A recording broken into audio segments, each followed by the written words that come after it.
Britain, an island nation. We've withstood invasion and foreign influence for centuries, or so we like to think. But look a little closer, and you'll find that those who sailed our ships, fought our battles, and forged our identity weren't always British. But bloody foreigners. If you go to Trafalgar Square, you go to Nelson's Column, and you look closely, you will see a black sailor. Allied fighter! Always pilot! This series tells the story of 4 iconic events from a surprising new angle that will alter the way we view our history.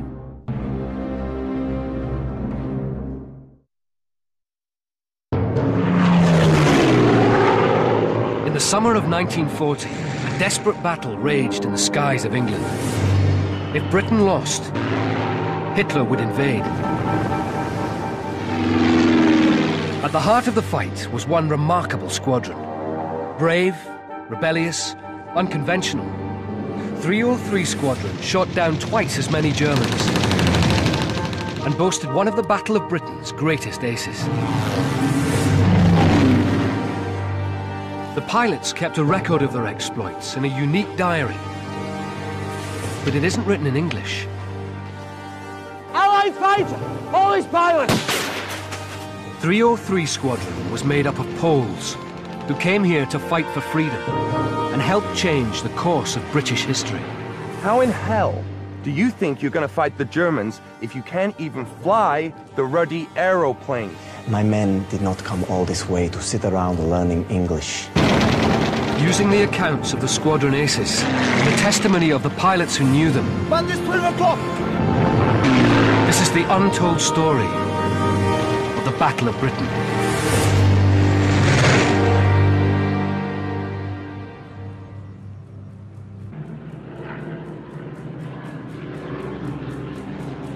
Only the English Channel and a few hundred RAF pilots stood between Britain and invasion.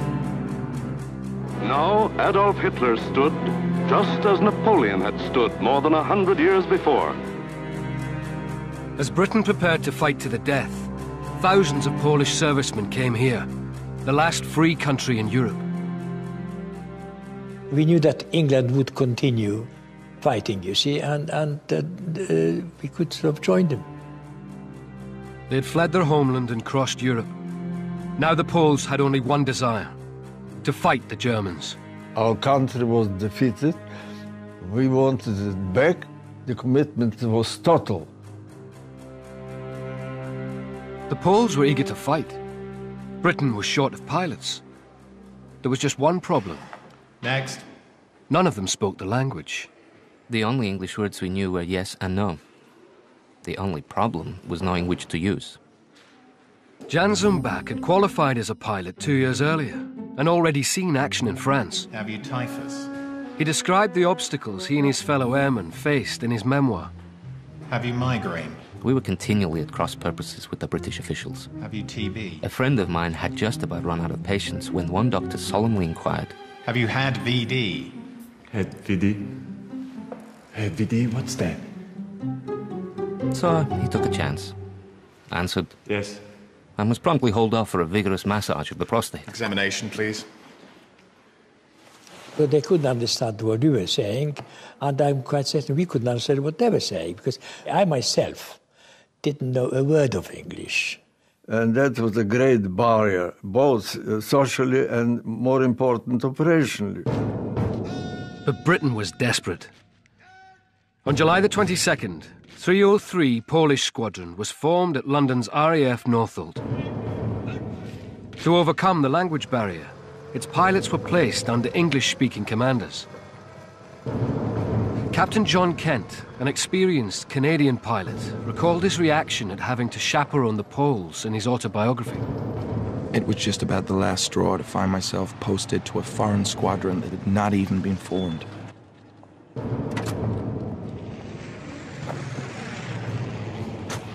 I was thoroughly fed up and despondent. Kent wasn't alone in his view. Hello, boys! They didn't think we really have any stomach for fight anymore. That we are a spent force, and that we are an embarrassment and a burden. Out of all the Poles, only 2 of them have any English at all. Kent's commanding officer was Ronald Kellett. It was his job to turn 303 into a fighting force.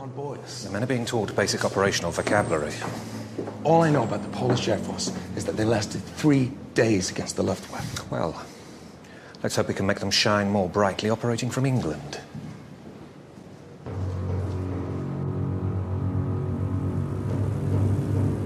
Time was running out. Germany's High Command wanted to complete the invasion of Britain before the winter set in. In early August, the Luftwaffe intensified its mission to destroy Britain's defences. The Germans had 2,500 aircraft. The RAF just over 600. Angels! Angels! Meanwhile, Zumbach and his fellow pilots were confined to the classroom. Pancake! Every morning, a bus would take us 10 miles to Uxbridge to learn the basic vocabulary which would be coming over the earphones. Pancake! Angels for thousands of feet altitude. Angels! Pancake for landing. Pancake! Bandits for enemy planes, and so on. The angel, it's the height. You see, those in thousands, usually. Bandits! Bandits! After 3 or 4 weeks of very intense classes, my vocabulary was good enough to, say, read a paper, but I couldn't pronounce it.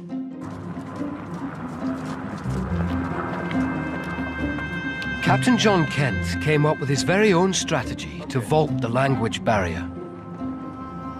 Aeroplane. Air-o-plane. Samolot. I had to learn some Polish. Samolot. I went round the aircraft giving English names for the various parts and getting the Polish in return. Wing. Skrzydła. Shid. Skrzydło. Gradually, I worked out a complete procedure in Polish and had it all written down phonetically on my knee pad. It worked very well and amused the Poles a lot. Kent? Yes. No. Kentowski. Kentowski. Just one more chance. Despite Kentowski's efforts, the Poles were increasingly frustrated. Each night I say a little prayer for. It was almost a year since they'd fled Poland. But instead of flying fighters, the British commander Kellett had them training on bicycles. Poles wanted to go to battle straight away, and Kellett didn't want to allow it until they were ready to cope with the radio communications and so forth.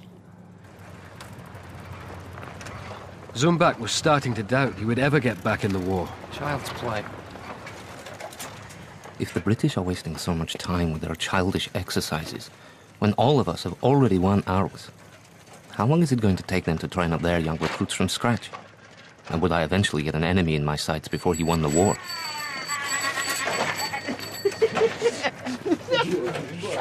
You man, stop that! We were all very, very eager to get on with flying, but we had to wait, so we were a bit sort of frustrated. Listen, you're here to train for battle with the Germans and not to fool around and argue with each other.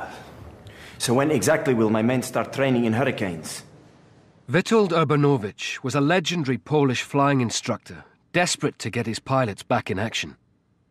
I brought my cadets from Poland through Romania, Syria, and France. I don't want people crashing around the sky until they understand what they're being told to do. My men did not come all this way to sit around learning English. There's nothing more that we can show the Poles on trainers. Very well. Have the squadron proceed to operational training on hurricanes. The Poles of 303 were finally back in the air. But before they could fight the Germans, they had to learn to fly in formation, the British way. Perhaps the training period was unnecessarily prolonged, and this certainly irked the Pole, but we still had to be quite sure they knew how we operated. Back home, the Poles had flown planes with fixed undercarriages. In a British fighter, they had to remember to lower the wheels before landing. Not all of them did. We had several aircraft landed with the undercarriage retracted. One of these was put down by Sergeant František. Stand to attention, František. And I tore him off a first-class strip. Do you have any idea of the damage you've just caused? He didn't know what I was saying, but he knew he had to answer in a foreign tongue and kept repeating. Oui, mon commandant. Amongst some of the things I said to him was, how in hell do you think you're going to fight the Germans if you can't even fly the ruddy aeroplanes? Oui, mon commandant. Go on. Go. What Kent didn't know was that Joseph František had already shot down 11 German aircraft in France. Dismissed. But František would soon show Kent exactly what he was capable of.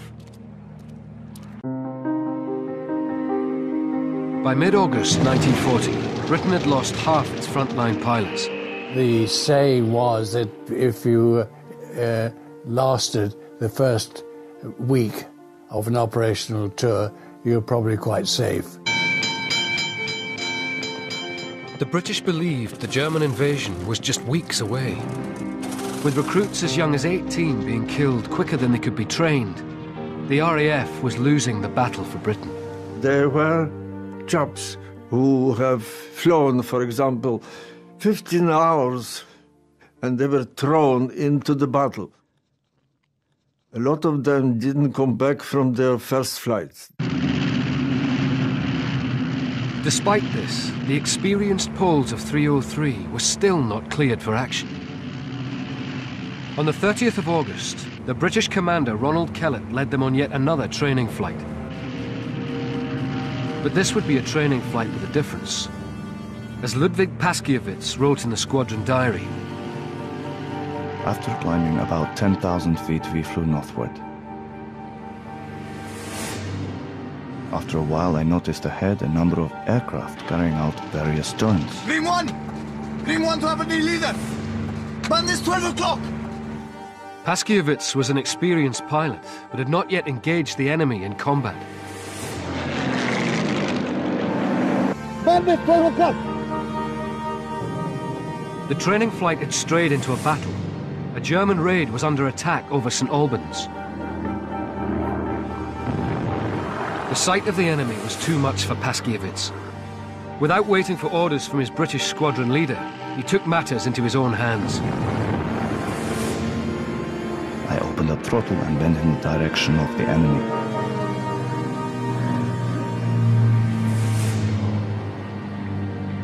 I noticed at my own altitude a bomber turning in my direction.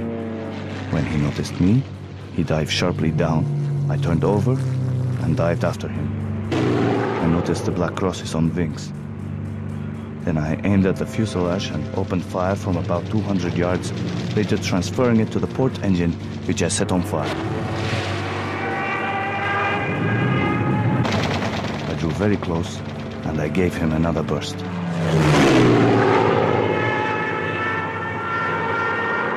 Almost 1 year after the invasion of Poland, Ludwig Paskiewicz claimed 303's first victory against the Germans. He hit the ground without pulling out of dive and burst into flames. I have fired at enemy aircraft for first time in my life. Training flights are precisely that. Training flights. That means you don't go gallivanting around the sky shooting up Germans. The safety of your squadron is your first consideration. However, I do feel it is my duty, despite my better judgment, to congratulate Pilot Officer Paskiewicz on making the squadron's first kill. Sir? Well done. Thank you, sir. Very good. Carry on.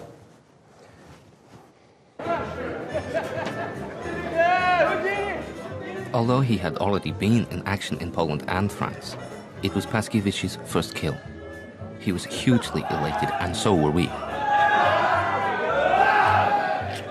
Under the circumstance, sir, I do think that we might call them operational.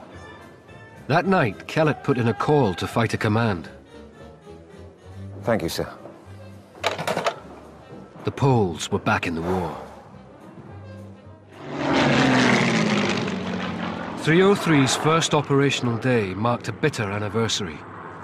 It was exactly a year ago that the Germans had invaded Poland. Naturally, every pilot wanted to share the honor of the first battle. We had to draw lots for the different flights. I was lucky enough to draw the short straw. We're flying somewhere. Our aim was to be active and to fight. We were not fighting for England or France or things. We were waiting for our country. The pilots knew full well what Nazi invasion meant. In Poland, the wholesale destruction of a people was underway. Schools and colleges had been shut, teachers and doctors shot, and the first prisoners had arrived at a slave labor camp called Auschwitz.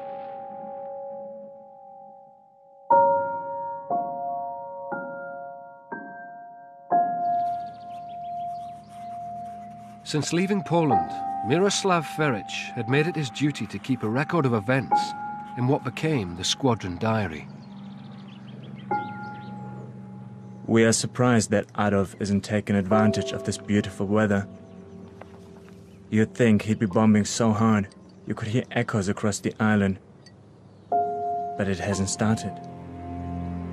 It was Feric, you see, that kept the diary. And he would invite other pilots to make a contribution. Well, I was never invited to that, you see. I was too small of a little minnow, you see, among the aces. What's going on? Maybe it's a lack of personnel. He's planning something.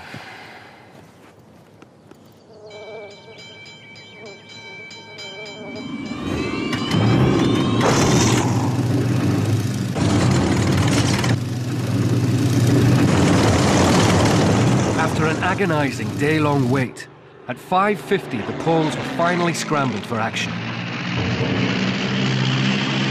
Fighter Command radar detected 200 German aircraft crossing the channel.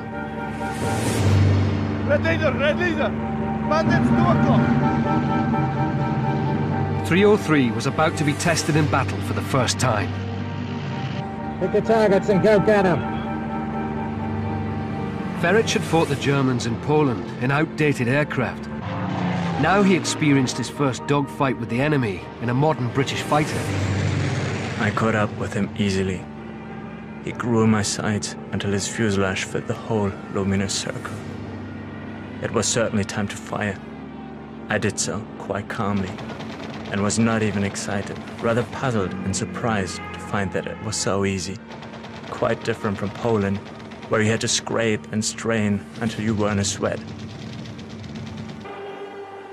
And then instead of getting the bastard, he got you. These Polish, they loathed the Germans. All we were interested in was to destroy airplanes, whereas the Poles, they wanted to kill anybody that was in these airplanes.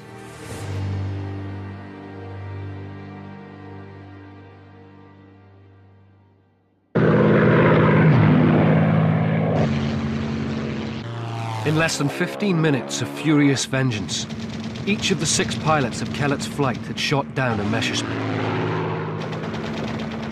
Witold Urbanowicz recorded their spectacular first day in the squadron diary.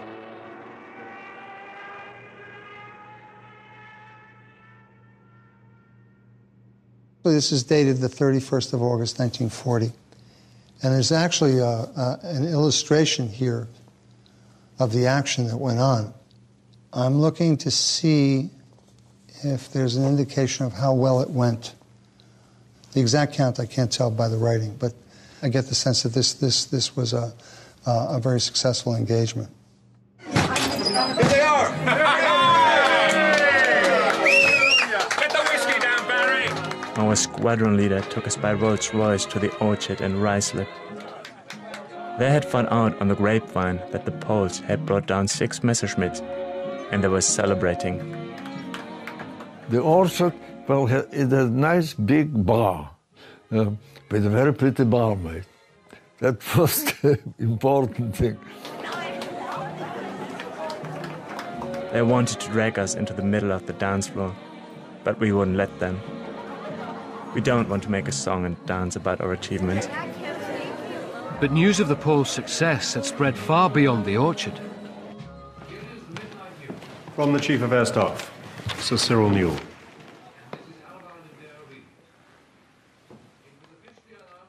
Magnificent fighting, 303 Squadron. I'm delighted.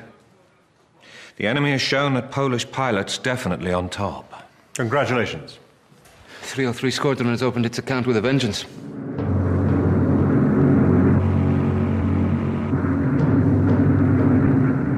The Poles had joined the battle just in time. Hitler's planned invasion was thought to be only weeks away.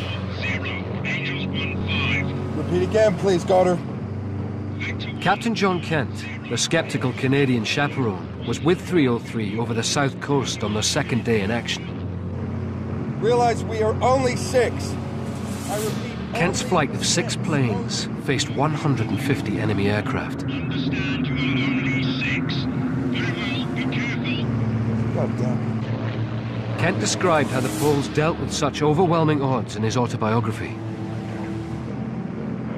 Sergeant Rogowski, who was doing search formation behind, pulled up and went head-on into the middle of them, closely followed by František. The German formation split up, and a general melee ensued.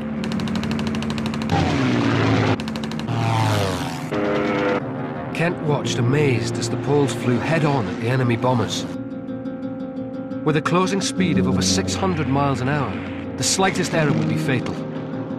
Streams of great traces of smoke crisscrossed the sky in all directions. It was impossible to hold a steady aim. And snap shooting was the order of the day. In the frenzied dogfight, a Messerschmitt repeatedly latched onto Kent. But each time it closed in for the kill, it was chased off by a Polish pilot.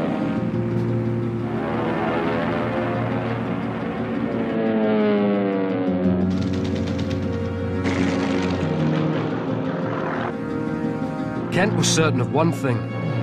The Poles hadn't learned to fly like this in England.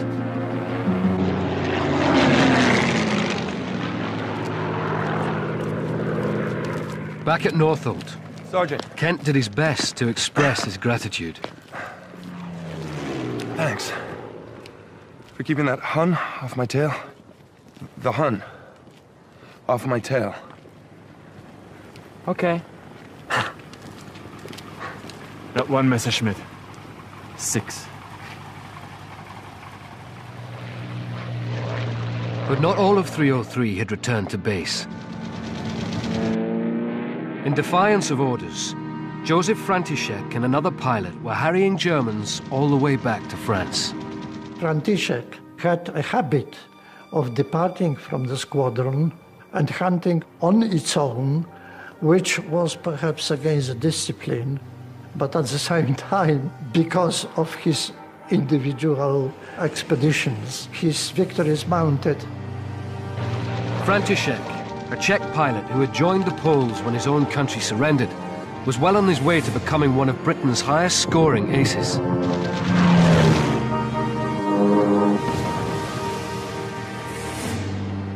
From Air Vice Marshal Keith Park. The group commander appreciates the offensive spirit that carried 2 Polish pilots over the French coast in pursuit of the enemy today. This practice is not economical or so sound now that there is such good shooting within sight of London. Ooh.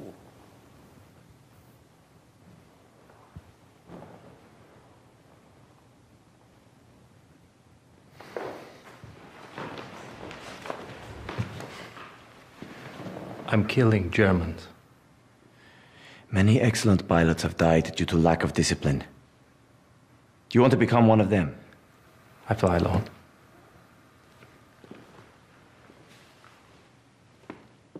In a unique compromise, it was agreed. From now on, František could leave formation to hunt alone. In just 6 days fighting, 303 shot down 24 enemy aircraft without the loss of a single pilot. We were one fighting family. Together we dreamed of a brighter tomorrow, when after the war, we would return to our motherland. As the battle entered a bloody new phase, the Poles would be at the heart of the defense of Britain. In this historic battle, the mightiest air force, after the British, is the Polish Air Force. Every day we are winning against the Germans. In just 1 week, the Poles of 303 had overturned British prejudice and proved their fighting spirit. On the afternoon of September the 7th, they shot down 16 enemy aircraft in less than 15 minutes. It was a record unbeaten by any other RAF squadron.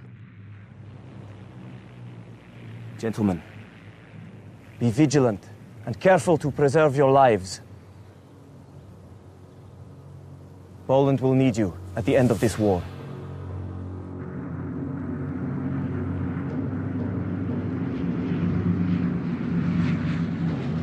That same day, the German war machine unleashed its fury on a new target, London.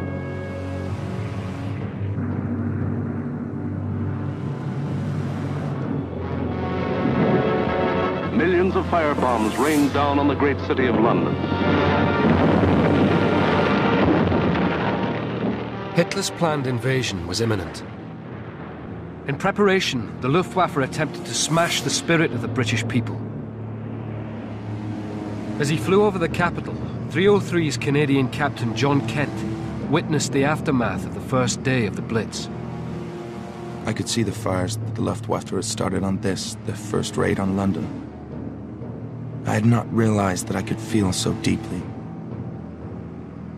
But at that moment, I would have butchered any German I could lay my hands on. I was beginning to understand the attitude of the Poles. They're very much like us.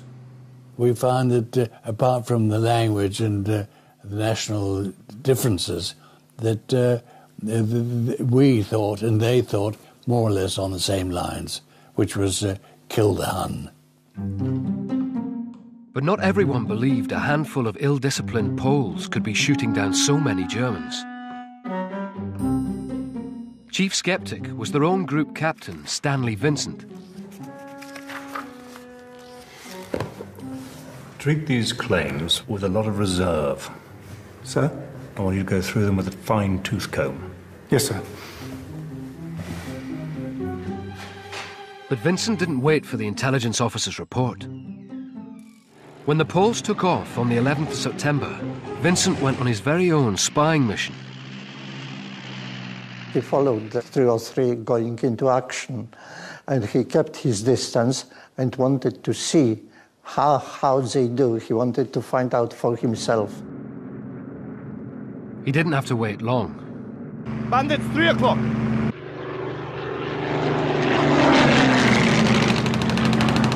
A veteran of the First World War, Vincent had never seen flying like this. The Poles had jumped in on the scattered individuals, and suddenly the air was full of burning aircraft, parachutes and pieces of disintegrating wings. It was all so rapid, it was staggering. The British trained pilots to fire from around 400 yards. The more experienced Poles were able to fly to within 100 yards before they opened fire. The effect was devastating. I think anybody who was keen, and they were, and some of us were keener than others, was the closer you got in, the better. A bomber aeroplane is quite a large target when you get that close. Every time Vincent tried to get a German in his sights, a Pole dived in front of him and shot down his target. Vincent was transformed, from skeptic to believer. I told Wilkins that what they claimed they did indeed get. Any luck, sir? My God, they're doing it. Sir? Scramble! The success of 303 Polish Squadron was becoming a powerful weapon of British propaganda. Squadron leader Urbanovich is watching his boys getting into formation. It'll be known within an hour or so whether a German plane has been shot down, or maybe 2 or 3 or even more Germans.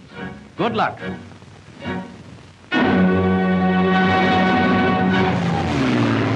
But news of the success of the exiled airmen was most powerful back home. I was only 14, but I wanted to join the Polish Air Force. Unfortunately, I was arrested in June 1943, and after interrogation by Gestapo, I was sent to Auschwitz concentration camp and spent the rest of my war in the Auschwitz concentration camp. So my aviation dreams were shattered in that, in that sense. 303's success in the defence of Britain had turned Polish pilots into what one paper called the glamour boys of England. There was a sort of aura of romance about Poles. A policeman was standing by the car. He wanted to know why the car was left in the street without its lights on. At first, they didn't know what to make of us, but once we had a better grasp of English, the social life improved. Would you leave a car like this outside a cinema in Poland? No, we said, in Poland, we ride to the cinema on horses! They all had the finest reputation. Bowing and the kissing of hands, which, I mean, was completely unknown. To some English people, it seemed over the top, and it also seemed if they did that sort of thing, could they be trusted? My name is Jan Zombak. The girls were nice and friendly, and so were their mothers. Would you like to dance? And fathers, well, fathers were absent, most of them.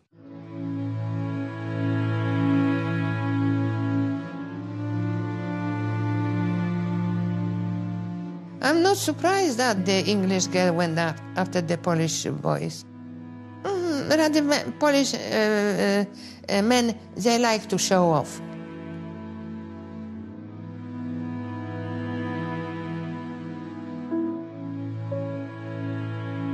She put a record on and clung even tighter than she had on the dance floor.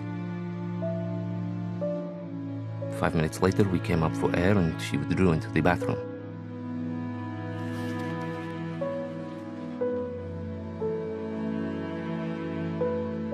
Zumbak discovered it wasn't just the pilots of 303 keeping a diary of their exploits. Even my limited English vocabulary was equal to this kind of subject matter, especially with the clues provided by the names of several members of my squadron. She had awarded them high marks in contrast to her rather disparaging assessment of her own countrymen. By my rapid reckoning, her survey was based on a sample of approximately 30. Zumbak did not reveal the marks awarded to number 31.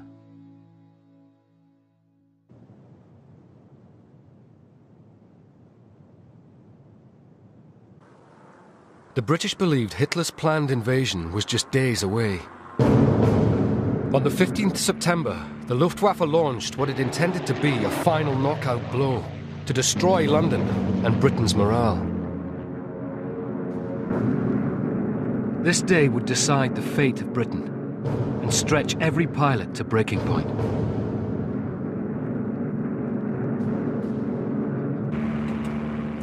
A 400-strong enemy armada crossed the Channel. At 11:15, the Poles were scrambled and thrown into battle. I had shot down a Donier, then had to hide in the clouds with a bunch of Messerschmitts in hot pursuit. Even for experienced pilots like Zumbak, the stress of 2 weeks' combat had taken its toll. For the first time in my life, I was really afraid. The fear makes everybody cautious. So a degree of fear is a good thing.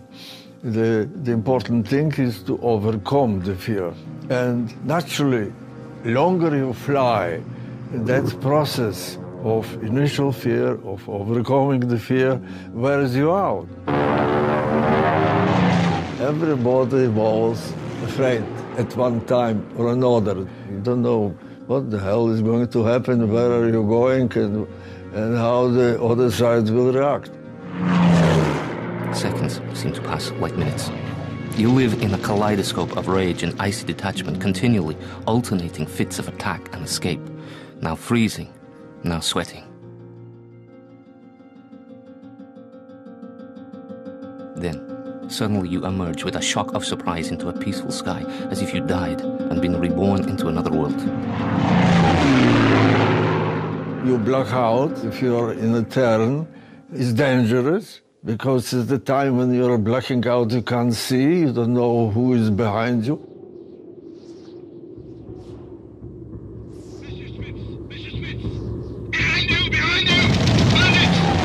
I pulled myself together and managed to knock out one of the chasing Messerschmitts before running for cover. I had to fade into a fat cloud bank, keeping an eye on my surroundings through gaps in the clouds. In the first epic battle of the day, 303 helped stop the German bombers reaching their targets and claimed 10 kills.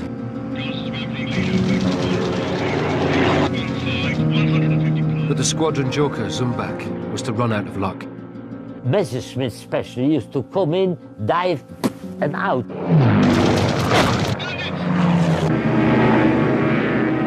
You know, in the air, when you're there, it's all in seconds.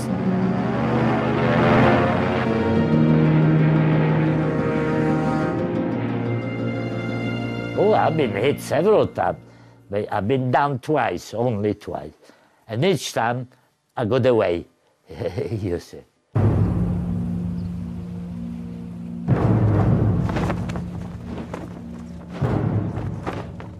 It's bound to be France, I told myself. You're as good as in prison. I carefully fold my parachute, feeling pleased with myself for having kept hold of the ripcord. The sign of a cool head. Some men appear, and fire each time I make the slightest move. They all come to a halt. Except for one man who approaches with a peculiar weaving walk. He's pissed, I think. So, I took out my pistol, held it at arm's length, and threw it away. Then I see his uniform. It's British. At the top of my voice, I yell out, "Allied fighter! Polish pilot! Sorry I fired! I didn't aim at you! Then why did you fire? I threw my gun away! To stop you moving! You're standing in the middle of a minefield!" Zumbach was out of the fight. But the biggest day of the Battle of Britain was only halfway through.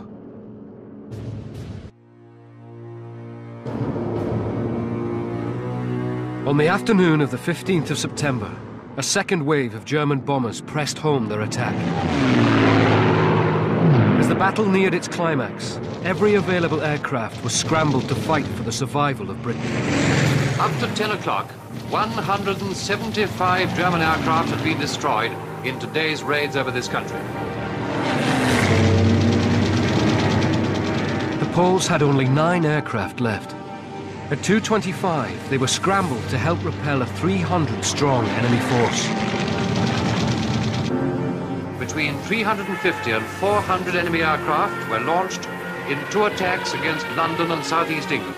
About half of them were shot down.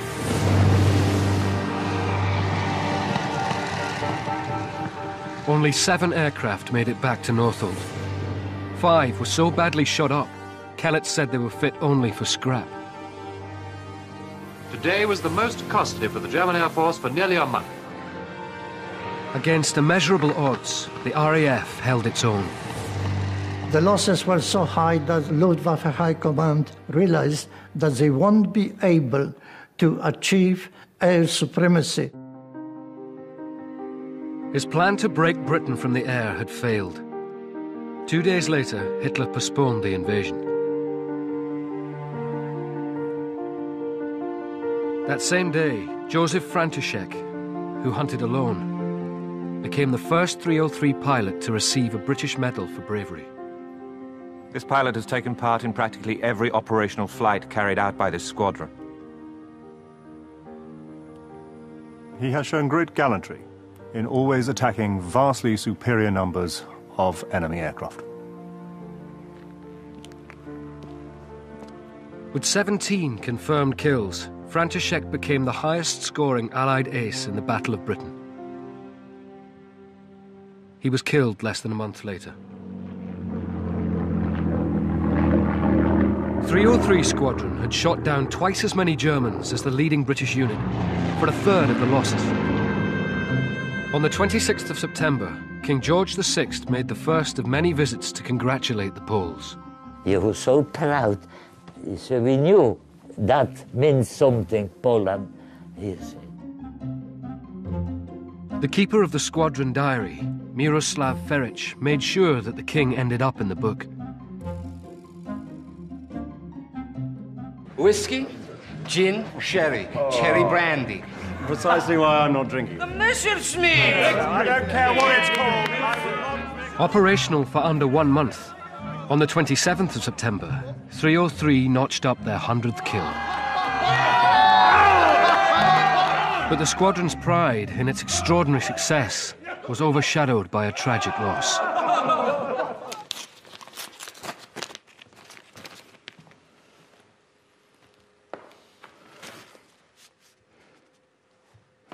They found Pasha.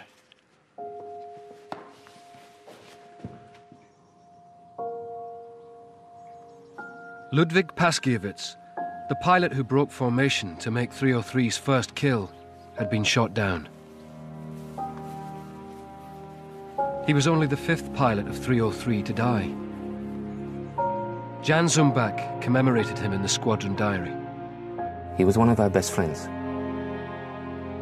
A brilliant pilot, in love with his role. He gave his life to flying, and flying took his life. He did not die of natural causes or in an accident. He died in battle, having achieved what he'd always dreamed of: victory. He will be welcome to the Squadron of Heaven. To Pasha. Zumbach was shot down in 1945, but survived. He later became a smuggler, mercenary, and ran a nightclub in Paris. The war had more than 4 years to run. But by October 1940, the Battle of Britain was over. Most historians agree that the Battle of Britain was won by a narrow margin. And it could be argued that perhaps this narrow margin was supplied by the 303 Squadron. It is with genuine regret and sorrow that I terminate my association with the finest squadron the RAF has ever seen. Captain John Kentowski left 303 to lead his own squadron. My profound thanks for keeping me alive and teaching me how to fight. I'll never mind the flannel. In the book. Miroslav Feric was killed on patrol in 1942.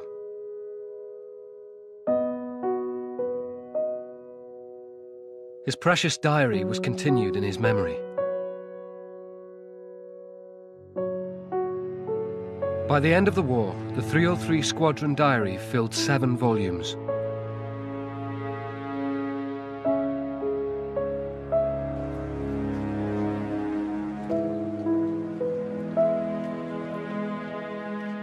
None of the 303 aces who fought in the Battle of Britain are alive today. Every year, a dwindling band of veterans gather at the Polish Memorial at Northolt to honour the fallen and keep their stories alive. This is my highest decoration, Virtuti Militari. It's one of the highest Polish decoration for bravery. And here, Defense Medal, defense of the country, is Britain, you see. 1,973 Polish airmen lost their lives in the Second World War. But in spite of their sacrifice, Poland would be denied its freedom when the war ended.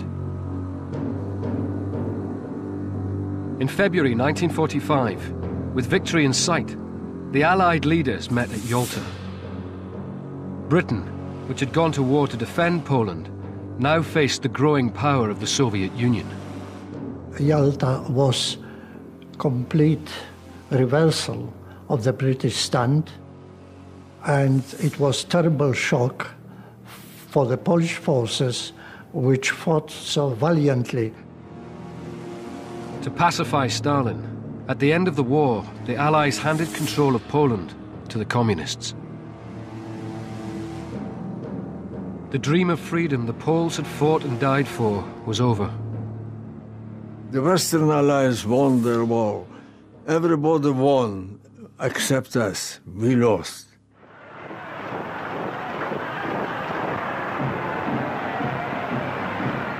In June 1946, Britain held a spectacular Allied victory parade. Czechs, Chinese and Iranians all marched down the Mall past King George VI. But not a single Pole.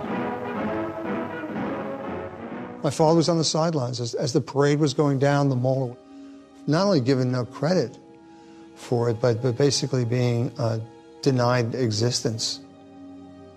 It broke his heart. Plain and simple, it broke his heart. Not one of the 200,000 Poles who fought fascism marched with the Allies that day. Britain did not invite them, for fear of offending Stalin. We felt that the Allies really betrayed us. We were absolutely shattered. We were in despair, really, what to do. And what about you, Ivanovich? Will you go back to Poland? The papers are saying you should go home. Rebuild your country. There's no work for you here now. No. You know what brought us to France. And to here. You have won the war. But we have lost it. Witold Urbanowicz did later return to Poland. Accused of spying, he had to flee to America. Other pilots were not so lucky. A lot of my friends did go back, and some of them, or a lot of them actually, made a sticky end. Unless you were a communist, there was no future for you. At the end of the war, we were really not wanted in this country anymore. There is so many of us, and we are competing for the jobs. People didn't really mind where we go, didn't particularly press us to go here, or they just get out of the country, leave, go back to Poland, or go anywhere you like. I think we never been really welcome by English, really welcome. That for sure. Rather, some may be polite and so, because we know of English politeness, but not as a real welcome to this country, Polish people. I don't know why not. To find out more about 303 Squadron and to play the game, visit channel4.com/303 Squadron. Bottoms up in Big Brother. Next.